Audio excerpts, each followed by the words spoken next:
மண்டபத்தை இடிச்சவங்க கூடவே போய் கூட்டணி வச்சுக்கிறாங்க. இதை வந்து மறைந்த விஜயகாந்தே வந்து அதை வந்து மன்னிக்க மாட்டாரு அப்படிங்கிற மாதிரி ஒரு விமர்சனங்களும் எழுந்துச்சு. இதுக்கு உங்களுடைய கருத்து என்ன?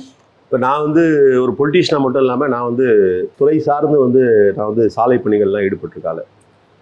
நீங்கள் வந்து ஒரு ஒரு ஒரு மண்டபத்தை இடிக்கணுன்றதுக்காகவே வந்து நீங்கள் இப்படி சிந்திச்சு பாருங்க.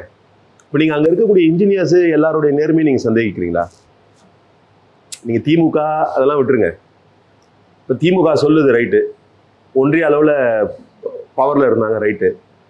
அந்த நகாயில் இல்லை வந்து அந்த ஹைவேஸ் அத்தாரிட்டியில் இருக்கிற chief engineer, superintending engineer, divisional engineer, assistant engineer, survey பண்ணுறவன், இன்ஸ்ட்ருமெண்ட்டை தூக்கிட்டு போகிறவன், இவங்க எல்லாருமே விஜயகாந்த் எதிராக இருப்பானா? அது முடியுமா? அது இப்போ கூட ஒரு தியரி சொல்கிறாங்கல்ல, ஜெயலலிதா அம்மையாரை பற்றி சொல்கிறாங்கல்ல ஹாஸ்பிட்டலில், அது வெறுமனே வந்து அங்கே இருக்கிறவங்களை கொச்சப்படுத்துறது இல்லை வந்து அவங்கள வந்து சந்தேகப்படுறது இல்லை.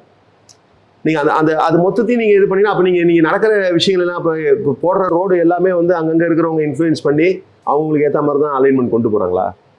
இப்படி ஒரு விஷயம் இருக்குல்ல. நான் என்னை பொறுத்த வரைக்கும் அதுக்கு ஒரு பொலிட்டிக்கல் மைலேஜுக்காக சொல்லலாம், அதை அவங்களோட விருப்பம், அதில் வந்து நான் வந்து சொல்ல முடியாது. ஆனால் அப்படி அதற்கான வாய்ப்பு இல்லை அப்படின்றேன். அந்த மாதிரி ஒரு அலைன்மெண்ட்டை வந்து இப்படி இதை இடிக்கணுன்றதுக்காகவே ஒரு அலைன்மெண்ட்டை பண்ணுங்கன்னு ஒரு பொலிட்டிக்கல் ப்ரெஷரை கொடுக்கறதுனால வந்து செய்ய முடியாது. இன்னொன்று நான் அந்த நேரத்தில் ரொம்ப அழுத்தமாக ஒரு விஷயத்தை வெளிப்படுத்த விரும்புகிறேன்.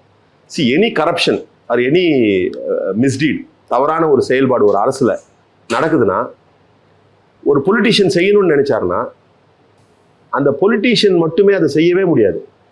அதுக்கு வந்து கிரவுண்ட் லெவலில் இருக்கக்கூடிய அதிகாரிகளுடைய ஒத்துழைப்பு இல்லாமல் பண்ணவே முடியாது. ஆனால் இன்னொன்று சொல்கிறேன், எந்த பொலிட்டீஷியனோட தலையீடும் இல்லாமல் அதிகாரிகள் மட்டுமே நினைச்சாங்கன்னா அவங்க கவனத்துக்கு வராமே என்ன வேணா பண்ணலாம். இது நான் வந்து அவங்கள தவறாக சொல்ல, இது இங்கே இருக்கக்கூடிய ஸ்ட்ரக்சர் அந்த மாதிரி. இப்போ நான் வந்து இன்ஃப்ளூயன்ஸ் பண்ணி ஒருத்தருக்கு வந்து தவறாக ஒரு பட்டா கொடு அப்படின்னு சொல்லதான் முடியும் என்னால். நீங்கள் கேட்குறீங்க, ஒரு இடத்துல பட்டா கேட்குறீங்க, இவர் கொடுங்கன்னு நான் சொல்ல முடியும், ஆனால் நான் கொடுக்க முடியாது. ஆனால் எனக்கு தெரியவே தெரியாது, ஆஃபீஸ் என்ன நடக்குதுன்னே தெரியாது, அவர் கொடுக்கலாம். அப்போ இதெல்லாம் இதில் இணைச்சி பார்க்க வேண்டிய சூழல் இருக்குன்ற, அதனால எனக்கு அதில் வந்து நம்பிக்கை இல்லை. அது வந்து திமுக வந்து அந்த அலைன்மெண்ட் அவர் மண்டபத்தை இடிக்கிறதுக்காகவே கொண்டு போனாங்க அப்படின்லாம் அது இல்லை. நீங்கள் அப்படி பார்த்தா டெவலப்மெண்ட் ஒர்க் எதுவுமே பண்ண முடியாது. எவ்வளோ பேருடைய நிலங்கள் எடுக்கிறாங்க, எவ்வளோ ப்ராஜெக்ட்டுக்கு அந்த மக்கள்லாம் வந்து கொடுத்துட்டு தானே போகிறாங்க. அவங்களாம் இந்த மாதிரி கம்ப்ளைண்ட் பண்ணலையே, என் வீட்டை எடுக்கிறதுக்காகவே எங்கள் ரோடு போட்டாங்க, என் வீட்டை எடுக்கிறதுக்காகவே எங்கள் பிரிட்ஜ் போட்டாங்க, யாரும் கம்ப்ளைண்ட் பண்ணலையே. நான் அப்படி தான் பார்க்குறேன். அது அன்னைக்கு அவருக்கு ஒரு பொலிட்டிக்கல் மைலேஜுக்காக கூட சொல்லியிருக்கலாம். இல்லை, நான் தான் இந்த கேள்வியை முன்வைக்கிறேன். இது நீங்கள் சிந்திச்சு பாருங்க. இல்லை அது ஏதாவது மாறுபட்டு நான் என்ன கேட்குறேன், ஒரு இன்ஃப்ளூயன்ஸ் பண்ணக்கூடிய நிலையிலிருந்து ஒரு அரசாங்கம் சொல்லுதுன்றதுக்காக எல்லா அதிகாரிகளும் அப்படி பண்ண மாட்டாங்க. அதில் வந்து கொஞ்சம் சயின்ஸும் இருக்குது. நீங்கள் ஒரு அலைன்மெண்ட்டை வந்து கொண்டு போகிறதுல வந்து நீங்கள் இப்படி வளைச்சி எடுத்துட்டுப்போ, அப்படி வளைச்சி ஆஸ் அன் இன்ஜினியராக நான் சொல்கிறேன். நான் அதுக்கு வந்து யாருமே வந்து உடன்பட மாட்டாங்க. நெக்ஸ்ட் ஃபோட்டோ அன்னியார் இந்த கூட்டணிக்கு வந்த நாள் என்று எடுத்த ஃபோட்டோ அதான் நீங்கள் பேசுனீங்க.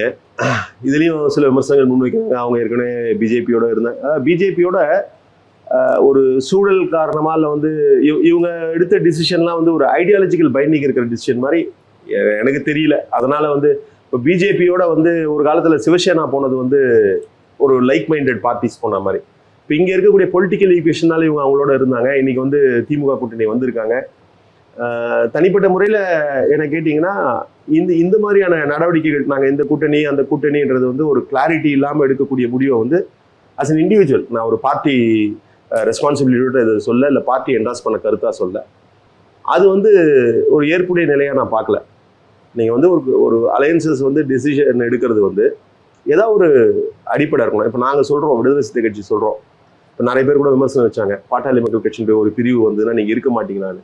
அதுக்கு எங்கள் தலைவர் தெளிவாக சொன்னார், அவங்க வந்தால் நாங்கள் இருக்க மாட்டோன்ற நிலை கிடையாது. நாங்கள் 15 வருஷமாக ஒரு ஸ்டாண்ட் எடுத்திருக்கோம். அந்த ஸ்டாண்ட் வந்து பாட்டாளி மக்கள் கட்சியோ பாட்டாளி மக்கள் கட்சியோட அடையாளத்தோடு இருக்கக்கூடிய எந்த பிரிவாக இருந்தாலும் அவங்க இருக்கிற இடத்துல நாங்கள் இருக்க மாட்டோன்றது. அந்த மாதிரி ப்ராபப்ளி இனி வரும் காலங்களில் அவங்க அந்த மாதிரியான முடிவுகள் எடுப்பாங்கன்னு நான் நினைக்கிறேன். இதில் இன்னொன்று இருக்குது சார். இப்போ 2016 நீங்கள் எல்லாம் ஒரே கூட்டணியில் இருந்தீங்க. ஆனால் அந்த இடத்துல இருந்து தேமுதிக சரிவை நோக்கி போயிட்டு இருக்கு நாளுக்கு நாள். நீங்கள் அந்த இடத்துல இருந்து மேலே ஏறி அடுத்த கட்டத்துக்கு வந்து கட்சி அங்கீகரிக்கப்பட்ட இடத்துக்கு வந்துருச்சு. இந்த டிஃபரன்ஸ் ஏன்னு பார்க்குறீங்க? உங்கள் கட்சி வளர்ந்துருக்கு, அவங்க கட்சி தேஞ்சிருக்கு இந்த 10 வருஷத்தில். ஒரு ஃபேர் இதுவாக வந்து பார்க்குறேன் நான், ஒரு பார்வையாக வந்து முன்வைக்கிறேன். எந்த தேமுதிகன்னு மட்டும் இல்லை, எந்த கட்சியாக இருந்தாலும் ஒரு ஐடியாலஜிக்கலான ஒரு பிளாட்ஃபார்மில் பில்ட் பண்ணால் whether it may be right or wrong, acceptable or not, இப்போ எனக்கு வந்து பிஜேபி ஆர்எஸ்எஸ் ஐடியாலஜியில் எனக்கு வந்து உடன்பாடு இல்லை, நான் அதை எதிர்க்கிறேன். ஆனால் ஒரு உண்மை என்னன்னா, நீங்கள் ஆர்எஸ்எஸ் வந்து கிட்டத்தட்ட 100 ஆண்டுகள் வந்து ஒரு ஐடியாலஜியோட வந்து சர்வை ஆகி அது அவங்க வந்து அந்த பார்ட்டி வந்து ஜனசங்கமாக இருந்து அதுக்கப்புறம் பிஜேபி ஆகி ஆர்எஸ்னுடைய ஆர்கனாக இருந்து இன்ன வரைக்கும் வந்து அவங்க த்ரைவ் பண்ணுறாங்கன்னா அதுக்கு ஒரே காரணம் என்னன்னா, they build it on ideology. That ideology may not be right நம்ம பார்வையில். அப்போது நீங்கள் வந்து அந்த கருத்தியல் வலிமை வந்து போதுமானதாக இல்லாதது ஒரு காரணமாக இருக்கலாம். அதை தான் ஃபர்ஸ்ட் ஹாஃபில் சொன்னேன் நான், அந்த அலையன்ஸ் டிசிஷன்ஸில் அது ஒரு காரணமாக இருக்கலான்னு பார்க்குறேன். இன்னொன்று அஃப்கோர்ஸ் திரு விஜயகாந்த் அவர்கள் வந்து அதை லீட் பண்ணும்போது அதோட டைனமிக்ஸே வேறு. அதுக்கப்புறம் அவரோட உடல்நிலை பாதித்தது வந்து எங்களுடைய கூட்டணிக்கு ஒரு மிகப்பெரிய ஒரு பாதிப்பை வந்து ஏற்படுச்சு. திரு விஜயகாந்த் அவர்களை பொறுத்த வரைக்கும் நான் என்ன பார்த்தேன்னா, ஒரு விஷயம் கன்வே பண்ணுறோன்னா அதை வந்து கேட்டுட்டு சில நேரங்களில் எல்லாருக்கும் எல்லாமும் தெரியாது, அவர் வந்து அதை உணர்ந்தவர். நம்ம சில விஷயங்களை வந்து தெரிஞ்சுக்கணும், அது தெரிஞ்சுட்டு அது சரியா தப்பான்றதை வந்து டிசிஷன் எடுக்கணுன்ற மாதிரியான ஒரு நிலையில் அவர் முடிவுகள் எடுத்தார். அப்படிதான் அவர் வந்து மக்கள் நல கூட்டணிக்கு வந்தார். மக்கள் நல கூட்டணிக்கு அவர் வந்ததுக்கான காரணமே என்னன்னா, இந்த இதை பற்றிலாம் நம்ம பேசும்போது, கூட்டணி ஆட்சியை பற்றியெல்லாம் பேசும்பொழுது அது தொடர்பாக தலைவர்கிட்ட மற்றவர்கிட்ட தான் வந்து நிறைய விஷயங்கள் கேட்டு அதுக்கப்புறம் தான் வந்தார். அது ஒரு காரணமாக பார்க்குறேன். ஐடியாலஜிக்கலாக வந்து அவங்க இன்னும் கொஞ்சம் ஸ்ட்ராங்காக பில்ட் பண்ணியிருந்தாங்கன்னா இந்த மாதிரியான ஒரு நிலை ஏற்படாதுன்னு நான் பார்க்குறேன். நீங்கள் மதச்சார்பற்ற முற்போக்கு கூட்டணின்னு ஐடியாலஜிக்கலாக அலைனா இருக்க பார்ட்டிஸ் எல்லாம் ஒன்றா இருந்தீங்க, அதனால் மதச்சார்பற்ற முற்போக்கு கூட்டணிங்கிறது பொருத்தமாகவும் இருந்துச்சு. இன்னைக்கு உங்களோடு பல இடங்களில் கருத்தில் வேறுபடக்கூடியவர்கள் இவங்க. தேமுதிகவை உள்ளே எடுத்ததுக்கு அப்புறமும் அதே ஒரு கலரோட இந்த அலைன்ஸ் இருக்கும்னு பார்க்குறீங்களா? இல்லை, நீங்கள் அதுதான் நீங்கள் வந்து சேர்ற கட்சி அல்லது வந்து சேர்றவங்க வந்து 2 விதமாக பார்க்கணும். ஒன்று, நம்ம எடுத்திருக்கக்கூடிய ஐடியாலஜியை அக்செப்ட் பண்ணுறாங்களா எதிர்க்கிறாங்களான்றதை விட இதை வந்து டேம்பர் பண்ணுவாங்களா அப்படின்ற ஒரு டெல்லி இருக்கும். தேமுதிக அது மாதிரி டேம்பர் பண்ணுறதுக்கான வாய்ப்பு இல்லைன்னும் பொழுது நோ ஹார்ம். நீங்கள் இந்த இடத்துல வந்து நேரடியாக பிஜேபியோட ஐடியாலஜியை வந்து தங்களுடைய ஐடியாலஜியாக வச்சிருக்கக்கூடிய ஏதோ ஒரு பார்ட்டியோ இல்லை வந்து அமைப்போ வந்து உள்ளே வந்ததுன்னா அது டேம்பர் பண்ணும். இப்போ இவங்க அந்த பேசிக் ஸ்ட்ரக்சரை வந்து டேம்பர் பண்ண மாட்டாங்கன்றதுனால எந்த பாதிப்பும் இல்லைன்னு நான் பார்க்குறேன். இப்போ நீங்கள் ராமதாஸையோ பாமக அது டேம்பர் பண்ணக்கூடிய ஒரு ஸ்ட்ரக்சர் இல்லை, அந்த இடத்துல தான் இன்னொன்று வருது. கருணாஸ் பேசக்கூடிய அரசியல் என்ன, கொங்கு ஈஸ்வரன் பேசக்கூடிய அரசியல் என்ன, பாமக அங்கிருந்து எங்க வேறுபட்டு நிற்குது? இந்த நான் டேம்பர் பண்ண முடியாதுன்றது 2 வேல்யூஸ் இருக்கு. ஒன்று வந்து ஐடியாலஜிக்கலாக டேம்பர் பண்ண முடியுமான்னு, அது வந்து அவங்களுடைய இம்பேக்ட் எந்த அளவுக்கு இருக்குன்றது. இப்போ அவங்களோட இம்பேக்ட் வந்து இதில் வந்து ஒன்றுமே இல்லைன்னு தான் நான் பார்க்குறேன் நான். ஏன்னா அவங்க வந்து வெளியில் பேசக்கூடிய கருத்துக்களை இந்த அலையன்ஸில் குறிப்பாக வந்து இந்த கவர்மெண்ட்டில் அவங்களால இன்ஃப்ளூயன்ஸ் பண்ண முடியுன்ற சூழல் இல்லைன்னு தான் நான் பார்க்குறேன். இப்போ நீங்கள் திமுக கூட்டணியில் இருக்கீங்க, தேமுதிக உள்ளே வந்ததுனால நீங்கள் ஆதரித்து பேசலாம். ஒருவேளை நீங்கள் இந்த கூட்டணிக்கு வெளியே இருக்கீங்க, தேமுதிக வந்து திமுக கூட்டணியில் இணைஞ்சிருச்சு, அப்போ உங்கள் விமர்சனம் என்னவா இருக்கும்? ஏன்னா நீங்கள் வந்து விஜயகாந்த் தலைவராக கொண்டு அரசியல் வந்து சஞ்சிருக்கீங்க.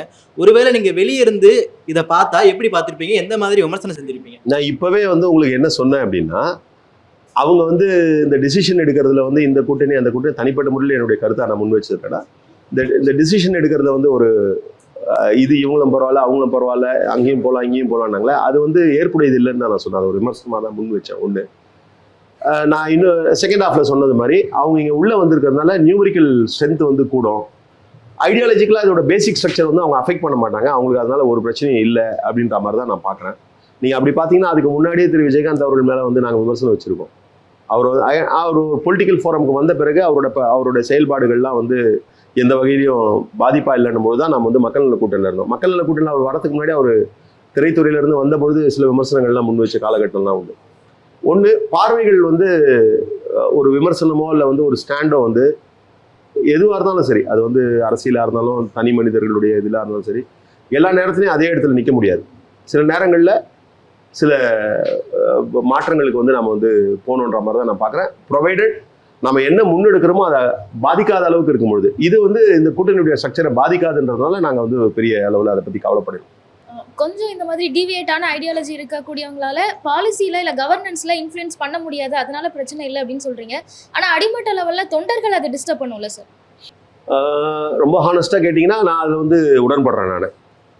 நான் தான் சொன்னல, கேடர்ஸ் வந்து எப்போவுமே என்னென்னா அந்தந்த ஸ்ட்ரக்சருக்கு உண்டான மதிப்பு மரியாதை தான் கொடுப்பாங்க. நீங்கள் லீடர்ஸ் ஆகிறவங்க கூட வந்து நீங்கள் சொல்கிற மாதிரி ஒரு லெவல் போனப்போ இருக்கிற சூழலை பார்த்து நாங்கள் வந்து இப்போ தலைவரோட பக்கத்தில் இருக்கோம், இல்லை வந்து அடுத்தடுத்த நிலையில் இருக்கோம், பொலிட்டிக்கல் கிளைமேட்டை பார்த்து செல்லுது, ரைட்டு இது ஓகே.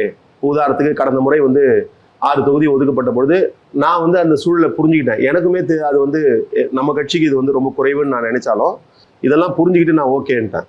இல்லை வந்து அது வந்து தலைவரோட அக்செப்டன்ஸ் உண்டு, கீழே வந்து இது எப்படி ஒத்துக்க முடியும் நாங்கள். அந்த மாதிரி நீங்கள் சொல்கிறது வந்து நீங்கள் கிரவுண்ட் லெவலில் கொஞ்சம் இருக்கும், அதெல்லாம் சரி பண்ண வேண்டியது தான் வந்து எங்களை மாதிரி இருக்கவங்க பணியாக இருக்க முடியும் எல்லா கட்சிகளுக்குமே.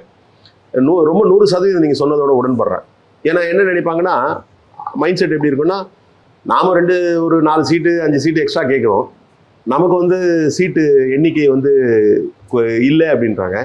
திடீர்னு ஒரு கட்சி உள்ளே வருது, அந்த கட்சிக்கு ஒரு குறிப்பிட்ட எண்ணிக்கையை கொடுக்குறாங்க, நமக்கு இல்லைன்னு சொன்னவங்க அது மட்டும் எப்படி வந்ததுன்னு, இது வந்து ஒரு சாதாரண கேடர் லெவலில் இருக்கக்கூடிய மனநிலிருந்து வெளிப்படுற கேள்வி தான் அது எல்லா கட்சிக்குமே. ஃபார் மேட்டர் அதை எதிர்கொள்ளணும். அதுவுமே ஒரு டாஸ்க் தான் எங்களுக்கு. அதை வந்து சரி பண்ண வேண்டிய டாஸ்க் எங்களுக்கு இருக்கு. சார், இப்போ வந்து 2016 தேமுதிக தலைவர் மறைந்த விஜயகாந்த் அவர்களை தலைமையேற்று அவரை தான் முதலமைச்சராக ஏற்று இப்போ கூட்டணியில் வந்து நம்ம விசிகா இருந்துச்சு. ஸோ இப்போ வந்து முதலமைச்சர் ஸ்டாலின் அவர்கள் தலைமையில் வந்து கூட்டணியில் இருக்காங்க. இப்போ தேமுதிகவும் இதே கூட்டணியில் வந்துட்டாங்க. ஒருவேளை இப்போ அந்த இதுக்கும் நம்ம டிஃப்ரென்ஸ் பார்த்தோம் அப்படின்னா, தேமுதிகவுடைய வாக்கு சதவீதம் இப்போதைக்கு கம்மியாக தான் இருக்குது, ஆனால் விசிகாவோட நிலை வந்து ஓகேவாக இருக்குது. ஸோ திமுக தலைமை வந்து தேமுதிகவுக்கு அதிக சீட்டும் விசிகாவுக்கு கம்மியான சீட்டும் கொடுத்துச்சு அப்படின்னா விசிகாவோட நிலைப்பாடு என்ன? இல்லை, அதிகம் கம்மின்லாம் தெரியல எனக்கு. ரொம்ப ஹானஸ்ட்டாக வந்து அந்த மாதிரியான ஒரு சூழல் வந்து வருமானு தெரியல. நாங்கள் என்ன எதிர்பார்க்க முடியும்னா, எங்களுக்கு வந்து மற்றவங்களுக்கு வந்து கூடுதலாக அதாவது அவங்களுக்கு அதிக மதிப்பீடு இருக்கான்றதை விட எங்களுக்கான சரியான மதிப்பீடு இருக்கான்றதை உறுதி செய்வோம். நாங்கள் எங்களுக்கான சரியான மதிப்பீடு இருக்குன்ற நம்பிக்கையில் தான் இருக்கோம். ஒன்று. ரெண்டாவது வந்து அந்த அலையன்ஸ் வந்து நீங்கள் சொல்கிற மக்கள் நல கூட்டணி அலையன்ஸ் வந்து நாங்கள் ஃபார்ம் பண்ணும்போது நீங்கள் சொன்ன இந்த இதுதான் கூட்டணி ஆட்சின்ற அது பில்ட் ஆனது அதில் தான். இப்போ நீங்கள் சொல்கிறீங்களே ஆட்சியில் பங்கு அதிகாரத்தின் பங்கு கேட்க மாட்டீங்க, அது பண்ண மாட்டீங்கன்றீங்கள, அதை ஒரு டிமாண்டாகவே வச்சு, இல்லை வந்து அதை ஒரு ஐடியாலஜிக்கல் பிளாட்ஃபார்மாகவே வச்சு அதன் மேலே கட்டியிருந்த கூட்டணி வந்து மக்கள் வந்து நிராகரித்த சூழல் இருக்குது. நீங்கள் சொன்ன அந்த ஹைப்பத்தட்டிக்கல் சுச்சுவேஷன்லாம் வரும்போது பார்த்துக்கலாம். வராதுன்னு நான் சொல்கிறது எங்களுக்கான டியூ ஷேர் கண்டிப்பாக இருக்கும். அதே மாதிரி இன்னொன்று டு ஆட் வித் இட், நீங்கள் வந்து இந்த பொலிட்டிக்கல் பார்ட்டிஸோட பர்சன்டேஜ்லாம் சொல்கிறோம்ல, அது வந்து அதுவுமே வந்து தேர்தலுக்கு தேர்தல் மாறுபடக்கூடியது. அது என்னென்ன ஃபேக்டர்ஸ்னால், நான் இப்போ வந்தவொடனே கூட சொல்லிட்டு இருந்தேன் நான், நீங்கள் வந்து ஒரு ஓட் பர்சன்டேஜ் நம்ம ஜென்ரலாக என்ன பார்க்கணும்னா, கடந்த தேர்தலில் திமுக கூட்டணி வாங்கின ஓட்டு வந்து முழுக்க அந்த கட்சிகளுடைய ஓட்டு மட்டும் கிடையாது. அதில் அந்த கட்சியோட ஓட்டு, அந்த கட்சியோட சிம்பத்தைசர்ஸ் ஓட்டு, இதை கடந்து பொதுமக்களாக இருக்கவங்க, அந்த பொதுமக்களாக இருக்கவங்க வந்து அவங்களோட டிசிஷன் வந்து எதை பைண்ட் பண்ணணும்னா, அவங்களுக்கு என்ன நடந்திருக்கு, அவங்களுக்கு இது சரின்னு நினச்சி போடுறவங்க, அவங்க எந்த பார்ட்டிக்கும் வந்து ஒரு கான்ஸ்டண்ட்டாக போடுறவங்க கிடையாது. இது 3 சேர்ந்தது தான் ஒரு ஓட் பேங்க். நீங்கள் ஓட் பேங்க்னு ஒரு கட்சி தான் எடுத்துக்கணும்னா, அவங்களோட ஃபர்ஸ்ட் எலெக்ஷனில் என்ன வாங்கியிருக்காங்களோ அதை தான் நீங்கள் ஓட் பேங்க்னு எடுத்துக்கணும். ஏன்னா ஃபர்ஸ்ட் எலெக்ஷனில் வந்து எவ்வளோ பேர் ஓட்டு போட்டிருக்காங்களோ அவங்க தான் எந்த காலகட்டத்திலையும் அந்த கட்சியை பேட்டர்ன் பண்ணுறவங்க, அந்த கட்சியை ஆதரிக்கிறவங்க. அதனால் இப்போ தேமுதிகவுக்கு விழுந்த வாக்குகள் வந்து நீங்கள் முதல்ல திரு விஜயகாந்த் அவர்கள் தனியாக நிற்கும் போது விழுந்த வாக்குகள் வந்து இன்றைக்கி நம்ம சொல்கிறோம் இல்லையா, ஒரு சேஞ்ச் வேணும், மாற்றம் வேணும், இவங்களும் சரியில்லை. அப்போ அந்த வாக்குகள்லாம் அவர் வாங்கினார். அப்புறம் ஒரு அலையன்ஸ் உள்ளே போனப்போ அகெயின் வந்து என்னன்னா நம்பர் ஆஃப் சீட்ஸ் வந்து டிசைட் ஆகும். இப்போ எங்களோட வாக்குகள்னு எடுத்துட்டிங்கன்னா, இப்போ எங்களுக்கு பர்சன்டேஜ் இந்த இதில் டிவியில் பேசுகிறவங்க என்ன பண்ணுவாங்கன்னா, நாங்கள் நின்று 6 தொகுதியில் மட்டும்தான் வந்து எங்கள் ஓட்டு இருக்குது. நாங்கள் நின்று 6 தொகுதியில் எங்கள் ஓட்டும் இருக்குது, கூட்டணி கட்சிகள் ஓட்டும் இருக்குது. மீதி 228 தொகுதியில் எங்கள் கட்சியோட ஓட்டு இருக்குது. அதுக்கான அக்கௌண்ட்ஸ் எங்கே இருக்குது, அதுக்கான ஜஸ்டிஃபிகேஷன் எங்கே இருக்குது. அதனால் அதெல்லாம் வந்து நம்ம பேச முடியாது. இப்போ நீங்கள் வந்து கடந்த தேர்தலில் வந்து ஒரு கூட்டணி அமைச்சு போட்டிட்டாங்க, பார்லிமெண்ட் எலெக்ஷனில் வந்து ஒரு அணின்னு நிற்கிறாங்க தேமுதிக. அந்த அணிக்கு வந்து தேமுதிகன்னு ஓட்டு போடுறதை விட அந்த சூழலுக்குன்னு ஓட்டு போடுறவங்க யாருக்கு ஓட்டு போட்டாங்கன்னு தெரியாது. இதெல்லாம் இருக்குது, இந்த ஃபேக்டர்ஸும் இருக்குது.